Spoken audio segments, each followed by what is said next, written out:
Welcome back to our Thirukkural series, where we explore the timeless wisdom of the Tamil classic, Thirukkural. Today, we are delving into Chapter 3, which talks about the glory of those who have relinquished.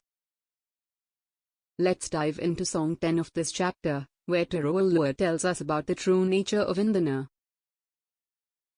This verse says, "All, and only, those righteous people, who shower love on all living beings, can be classified as Indana." The term Indana is used to refer to those who have attained a high level of spiritual enlightenment and moral excellence.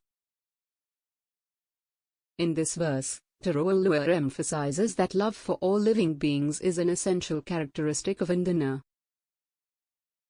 It means that they have developed a deep sense of empathy and compassion towards all living creatures. They treat every living being with kindness and respect, regardless of their social status, race, or religion. Thirukkural's teachings remind us that being kind and compassionate to all living beings is not only a moral duty but also the key to living a fulfilling life. When we love and care for others, we become happier and more content. Our acts of kindness create a ripple effect, inspiring others to do the same. In conclusion, this Thirukkural verse teaches us that only those who love and show compassion towards all living beings can truly be called Indana.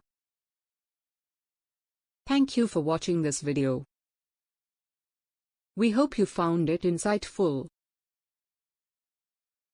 Please don't forget to like, share, and subscribe to our channel for more Thirukkural content. Until next time, goodbye.